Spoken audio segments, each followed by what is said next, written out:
Not so good news today, friends. Russia is actively mobilizing everything that it has left to do what is seemingly looks like the final push against the east of Ukraine. Hidden mobilization, mandatory salary deductions from regular people, and constant inflow of new forces. And these are just a few things that Russia is doing to secure the victory. What is the current situation in the east and south of Ukraine? Will Ukraine be able to resist these massive attacks? Will Russia continue advancing in the future, or securing the east will be enough? And these are the questions that we'll be talking about in today's video.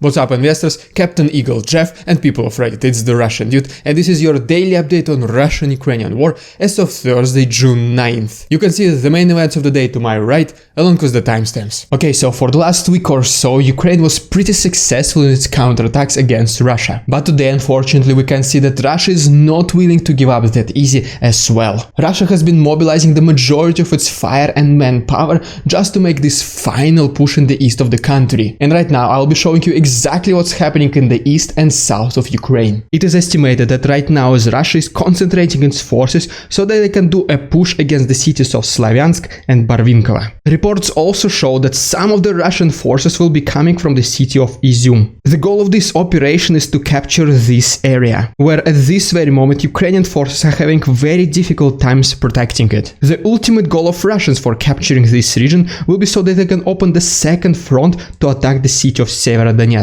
which is at this very moment is already being attacked by Russians, and the city is under constant artillery strikes. Ukrainian forces are holding the city for now, but it's getting harder and harder every single day. Besides that, the next city of Lysychansk is also under constant artillery strikes by higher range missiles. And besides that, Russia also mobilized its forces in the Zaporozhye region. They are getting closer to the borders with Donetsk region. And potentially what it means is that they can use this corridor to send even more reinforcements into the Luhansk region. As you can see right now, the priority goal of Russia is to capture the city of Severodonetsk and Luhansk region. And they're throwing the majority of the forces that they have in Ukraine to achieve this goal. And speaking about the south of Ukraine, if you remember, for the last couple of days, Ukrainian forces have been successfully counterattacking the region of Kherson. The advisor to the president of Ukraine, Alexei Arestovich, also mentioned that at one point Ukrainian forces were only 20 kilometers away from the borders of the region. And so inevitably Russia realized this and they started actively protecting this region. So basically right now you can see why the battle of the Severodonetsk is considered to be the most important battle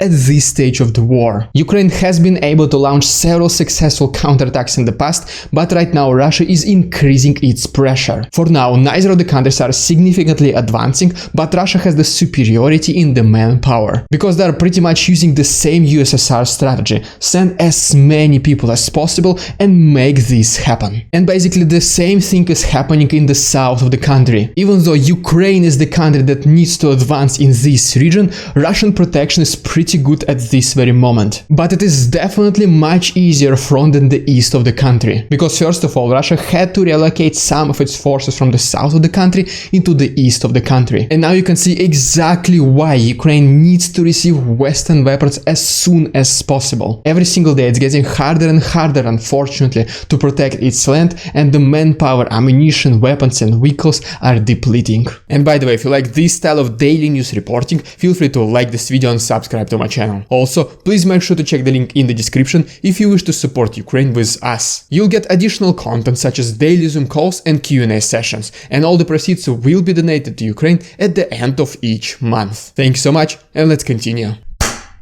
Welcome to another episode of Ridiculous Russian Propaganda. And today we have this statement from Sergei Sevastyanov, who is the member of Communistic Party of Russia, who said that those kids who do not want to play with red toys, in the future this might be potentially become traitors of the motherland. And I mean, yes, it is as simple as that. He then gives an example that he was just walking past this kid's playground and he saw some kids who was saying that I don't want to play with this red shovel. And then he paid attention to the adult adults who are probably the parents of these kids, and he was like, yes, they definitely look like the traitors of the motherland. Ridiculous Russian propaganda is already ridiculous enough just because of some media news reports. But then you see something like this when the politicians of Russia make announcements like this in the parliament of Russia. And I completely understand some of you when you say that you just cannot believe that this is true. I've been talking many times in my previous videos about this idea that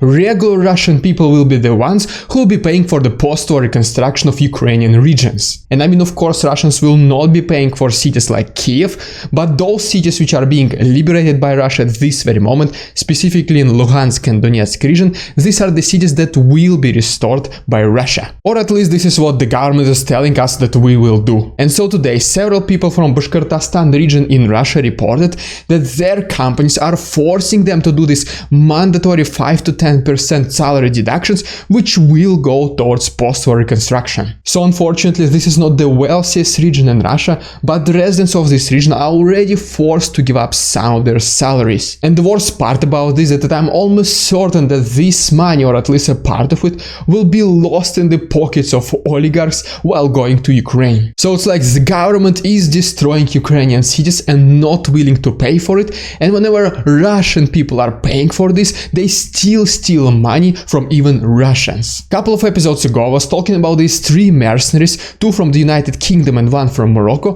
who were captured by Russian forces in Donetsk region. And so I was talking about that these mercenaries are probably facing death penalties. And so today the Criminal Court of Donetsk Republic officially announced that these 3 mercenaries are now facing death penalties, which is already crazy just to think about this, because these are the residents of other countries, not just Russia and Ukraine. And killing them means that potentially even more countries will be involved in this war, especially taking into consideration this fact that basically almost no one in the world recognized the independence of this Donetsk region. And now Russians have their own infiltrators in their region and dictate their own laws, which is kinda already pretty unacceptable, but whenever you realize that now they can even take away lives from people from the West, this makes it even more crazy. And I really hope that they will not follow through on these death penalties and they will revise their opinions, because I'm pretty certain that the United Kingdom and Morocco will not leave the deaths of their citizens unnoticed. Today we have 2 more evidences that the hidden mobilization in Russia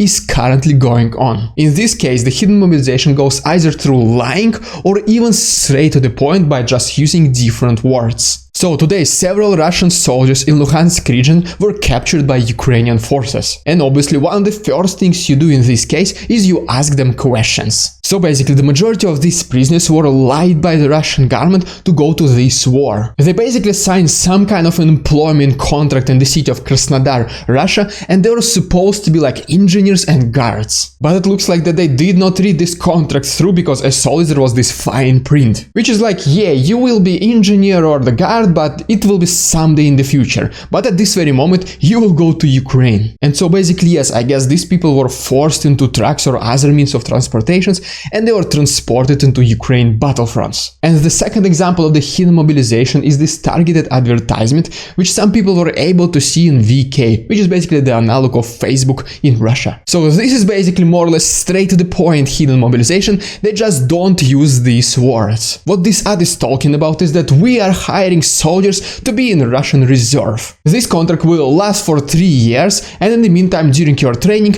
you will most likely be sent to Ukraine. So basically it's like, yes, they're hiring people to be in the reserve of Russian army, but throughout the training and practice process, you'll be doing this in Ukraine. Starting recently, several big banks in Russia started to charge commission for holding international currencies on its accounts. So this might not sound as something significant, but in reality this is just another measure to strengthen the Russian currency ruble, which is already, to be honest, pretty strong enough in comparison to the pre-war period, and at some point it was approximately 58 rubles for $1. Just for comparison reasons, before the war started, the exchange rate was somewhere around 75 rubles. And so yes, as you can imagine, many Russians, they have their savings in international currencies, specifically US dollar. And they've been just holding this money in the bank accounts for some like rainy day. And yes, like mentioned previously, now, for these accounts there will be a monthly fee. And what's even worse, if you want to withdraw your money, but your account have been opened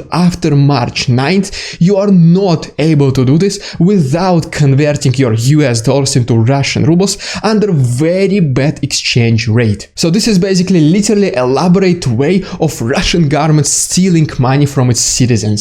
Some banks charge commission as high as 1% every single month, which is just like, imagine you're holding your US dollars in your savings accounts, and this is the money for your kids' college education. And for as long as you keep holding them in this account, every single year you'll be losing 12% of your money. But the funny thing in this sad situation is that banks do not speak about this as something bad. They don't even call this fee a fee or a commission, they just call it negative interest rate. So it's like, yes, bring us money, but unfortunately for the nearest future, we'll be charging you a negative interest rate. Thank you so much for your attention, check the link in the description, stay safe and see you tomorrow.